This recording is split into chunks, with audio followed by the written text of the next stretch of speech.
আমরা চাই আমাদের ইউথ, আমাদের যারা যুবক যুবতী যারা আছেন, ইয়াং জেনারেশন, তাদেরকে আমরা বেশি বেশি করে গেমস এন্ড স্পোর্টস এর সাথে সম্পৃক্ত করতে চাচ্ছি।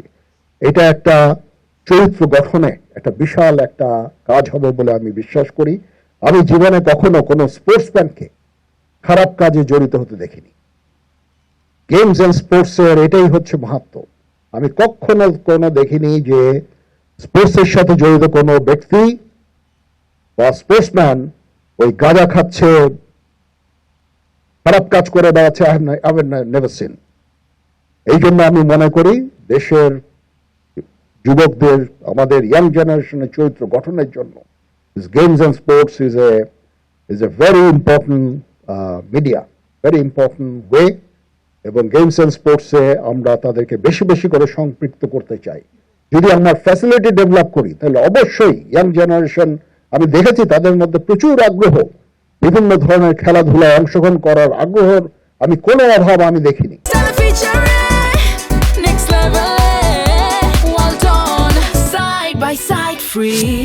আমি sports school, physical training and sports, যেটা এখানে কোলোকেটেড থাকবে, তারাও এটা তদারক করতে পারবে। এটা সেনাবাহিনী এবং অলিম্পিক অ্যাসোসিয়েশনের মধ্যে একটা জয়েন্ট কোলাবোরেশন, এখানে একটা এগ্রিমেন্ট হয়ে যাবে। অফকোর্স ন্যাশনাল লেভেলের অ্যান্ড ইন্টারন্যাশনাল লেভেলের যত ইভেন্টগুলো আছে সেগুলো প্রায়োরিটি পাবে, আর অন্য সময়ে সেনাবাহিনী, নৌবাহিনী, বিমান বাহিনী অথবা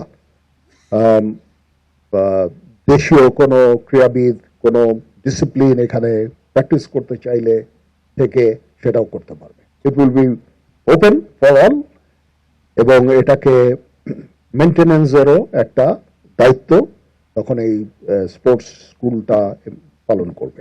বলে নাকি যত গুড় তত মিষ্টি, যত তাড়াতাড়ি অর্থ তত তাড়াতাড়ি কমপ্লেক্স। আমার 24 কনস্ট্রাকশন ব্রিগেড রেডি। এখানে আমরা সুন্দরভাবে একজন আর্কিটেক্ট নিয়োগ দিয়েছি একটা ফার্মকে। দে আর অলসো ভেরি অ্যাক্টিভ। বাইরের আর্কিটেক্টরাও এসেছেন, আমাদের সাথে একত্রিত হয়েছেন, বাইরের কনসালটেন্টরাও একত্রিত হয়েছেন। Everything is set.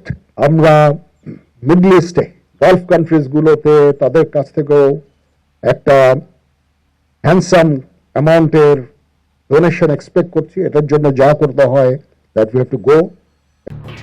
এলো খবরের কাগজ, নিখাত, নির্ভীক, নিরপেক্ষ।